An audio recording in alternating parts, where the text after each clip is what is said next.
Ciwanên hêja, ev banga min di we ye. Rojekê ji xwe bipirsin, ez zimanê xwe çi qas nas dikim?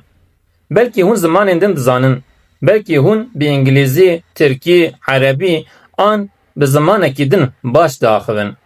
Ev hemû zanîn hêja ne. Lê di nav hemû van zimanan de zimanek heye ku ji zarokatiya me ve dengê dayîka me, dengê malbata me û dengê bîranînên me ye. Ev ziman Kurdî ye. Kurdî tenê ji komek peyvan nîne. Kurdî dengê dapîr û kalên me ye. Kurdî stranên me ye. Kurdî çîrokên şevên dirêj in. Kurdî gotinên pêşiyan, helbest, evîn, xem û hêviyên gelê me ye. Her peyvê ku em ji zimanê xwe hîn dibin, perçeyek ji bîranîna me vedigerîne jiyanê. Her peyvek ku em ji bîr dikin, deriyek ji cîhana me tê girtin. Ji ber vê yekê ciwanên hêja, Kurdî hîn bibin. Heke hûn nikarin baş biaxivin, ji niha ve dest pê bikin.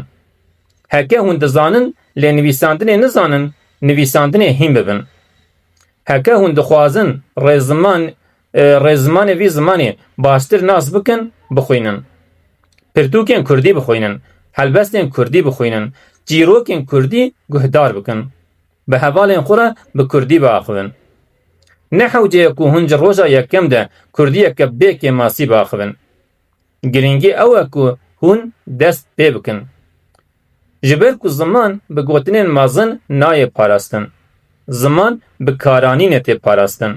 Dema ku du ciwan li hev dicivin û bi Kurdî diaxivin, ziman wê demê dijî. Dema ku dayîk bi zarokê xwe re bi Kurdî diaxive, ziman wê demê dijî. Dema ku ciwanek pirtûkek Kurdî dixwîne û nivîsek Kurdî dinivîse, ziman wê demê dijî. û dema ku em bi zimanê xwe difikirin, dinivîsin û diaxivin, em dibêjin ev ziman jî li vir e. Ev ziman jî sibe roja wê heye. Ji ber vê yekê ciwanên Kurd. Kurdî tenê zimanê bav û kalê me nîne. Bila bibe zimanê me jî. Bila em zimanê xwe ji nifşên berê werbigirin û bi hês û zanîna xwe bidin nifşên bê. Ji ber ku ziman dema ku em ji bo sibê hîn dibin, sibe roja wî jî ava dikin. Kurdî hîn bibin. Kurdî bixwînin. Kurdî binivîsînin û Kurdî biaxivin. Ji ber ku zimanê me tenê perçeyek ji dîroka me nîne. Zimanê me dengê me ye.